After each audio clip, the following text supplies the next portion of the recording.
Yang di-Pertua Negeri Tun Musa Aman mengarahkan siasatan menyeluruh kes kematian Zara Khairina. Siasatan mesti dilaksanakan dengan penuh ketelitian tanpa rasa takut atau pilih kasih berlandaskan kepada kebenaran dan keadilan.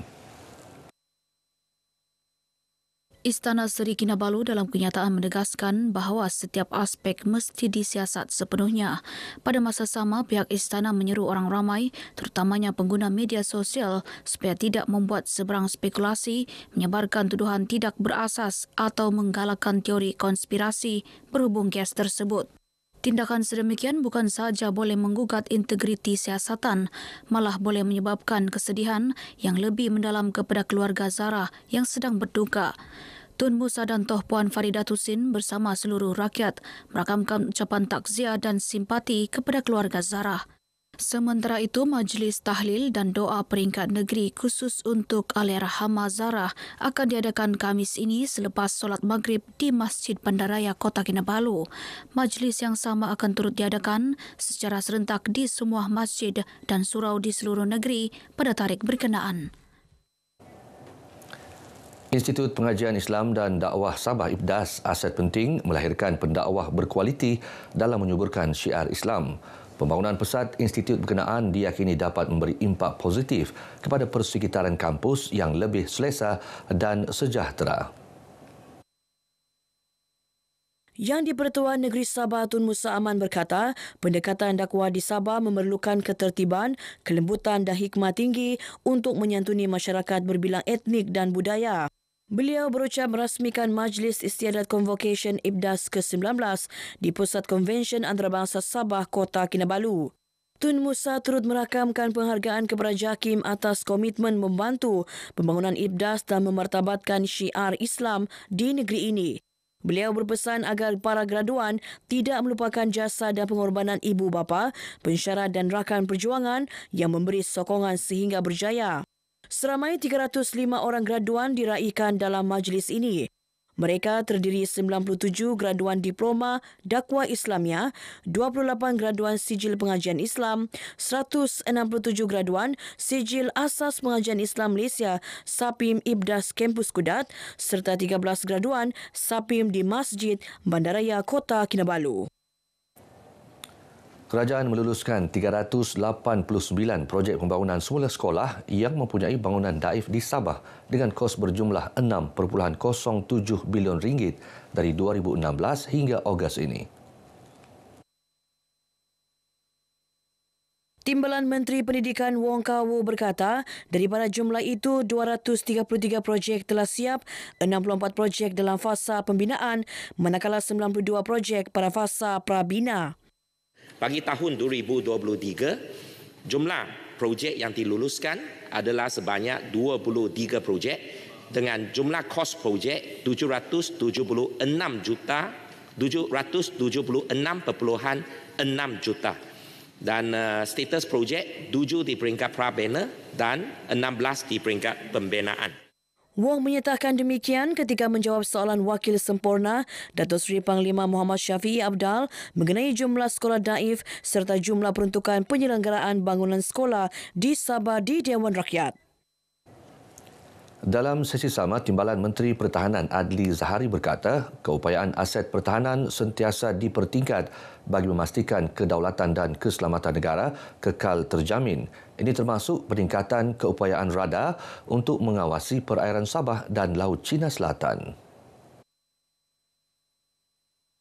Secara keseluruhannya, memang keseluruhan daripada kawasan-kawasan ini adalah di bawah kawalan radar kita. Dan kalau kita lihat dalam rancangan Malaysia ke-13 yang masih kita bincangkan di dalam Dewan ini juga, memang kita punya perancangan masa hadapan. Kerana kita mahu angkatan masa hadapan kita, memang kita boleh mengupayakan dan meningkat lagi keupayaan yang sedia ada. Adli berkata Kementerian Pertahanan melalui Angkatan Tentera Malaysia ATM telah mengatur gerak pegawai dan anggota di pos-pos ATM di sektor Kudat, Sandakan, Lahad Datu dan Semporna bagi mengukuhkan keselamatan di kawasan pantai timur Sabah. Selain itu, sebuah pos ATM di Pulau Bakungan Kecil, kawasan Libaran dilengkapi radar pengawasan serta tim tindak pantas. Kembara Merdeka Jalur Gemilang KMJG 2025 yang masuk hari ke-9 semalam meneruskan jelajah ke daerah kecil Pagalungan. Ini merupakan kali pertama konvoi Merdeka Jalur Gemilang singgah ke daerah kecil itu, sekaligus mencatat sejarah baru dalam penganjurannya. Konvoi KMJG 2025 melalui jalan berturap dari Sepulut ke Pekan Pagalungan yang telah siap dibina melalui peruntukan Kerajaan Persekutuan. Naik taraf jalan ini memberi manfaat ribuan penduduk, membolehkan pelbagai jenis kenderaan sampai ke Pekan Pagalungan berbanding sebelum ini yang hanya dapat diakses menggunakan bot. Ketibaan konvoi disambut meriah penduduk setempat dan pelajar SK Logongon lengkap dengan kibaran jalur gemilang dan bendera Sabah. Menyertai kembara ini Adun Nabawan, Datuk Abdul Ghani Yassin sejauh 98 km dari Nabawan ke Pekan Pagalungan. Dan kita amat berterima kasih khususnya kepada yang berbahagia pengarah atas inisiatif dan juga mengenal pasti daerah Nabawan ini dapat disantuni. Dan juga ini akan membuka lebih peluang ataupun dapat menyerahkan daerah Pagalungan keadaan sebenarnya. KMJG 2025 bertepatan dengan tema Malaysia Madani, rakyat disantuni meskipun lokasi dituju terletak jauh di pedalaman. Alhamdulillah, kita tengok sambutannya begitu meriah, kibaran jalur gemilang dan juga bendera Sabahnya begitu banyak yang menyambut kedatangan konvoi. Dan kami cukup menghargailah. Terima kasih dengan Datuk dia datang di sini melihat keadaan kami di daerah kecil Pagalungan. Mengucapkan berbanyak-banyak terima kasih penghargaan kepada Jabatan Penerangan karena kami bersama sampai di sini dengan untuk mengibarkan jalur gemilang.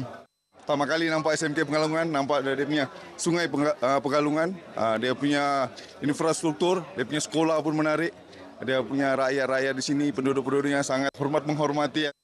KMJG 2025 ini membabitkan 30 kenderaan daripada 20 agensi kerajaan dan swasta menempuh perjalanan sejauh 2,500 km dengan 75 hentian. 7 orang anak yatim piatu yang kehilangan ibu bapa dalam kemalangan jalan raya pada awal bulan ini mendapat perhatian kerajaan negeri melalui beberapa agensi. Antaranya Majlis Agama Islam Sabah MUIS, Perbadanan Baitul Mal Negeri Sabah PBNS dan Tabung Pendidikan Negeri Sabah TPNS. Menteri Sains, Teknologi dan Inovasi Datuk Dr. Muhammad Arifin Muhammad Arif berkata, dalam masa terdekat MUIS akan menyalurkan bantuan kebajikan bulanan RM400 untuk menyokong keperluan asas anak-anak ini selain sumbangan segera RM1,000 daripada bahagian zakat dan fitrah MUIS. Sementara PBNS menyumbangkan RM500 kepada setiap anak yang akan dikendalikan penjaga sah mereka. Kita akan mencari jalan bagaimana membantu anak ini. Saya akan berbincang dengan pihak sekolah dan PIBG bagaimana tabung pendidikan negeri Sabah boleh membantu pembelajaran anak-anak ini bermula daripada sekolah rendah lagi, sekolah kebangsaan dan sekolah menengah, dan kita akan cari jalan sekiranya dapat membantu anak-anak ini sehingga mereka boleh masuk ke IPT atau ke universiti. Datuk Dr. Muhammad Arifin yang juga Esko Agama dan Pendidikan menyatakan demikian selepas mengadakan ziarah bersama agensi terlibat menyantuni anak-anak ini yang kini di bawah jagaan ibu saudara mereka di Kampung Ulu Putatan. 4 dari 7 beradik ini telah bersekolah di SK Mutiara dan selebihnya masih belum memasuki alam persekolahan. Datuk Dr. Muhammad Arifin berkata, Jabatan Pendidikan Negeri juga akan bekerjasama rapat dengan pejabat pendidikan daerah dan sekolah untuk mengenal pasti mana-mana anak yatim atau yatim piatu yang mungkin terlepas pandang agar mereka juga diberi bantuan pendidikan yang diperlukan. Baik, saudara, paparan itu mengakhiri Berita Pagi Sabah kali ini. Menyusul selepas ini, Berita Pagi Sarawak bersama-sama Lydia Yusrina di Kuching. Malaysia Madani, rakyat disantuni.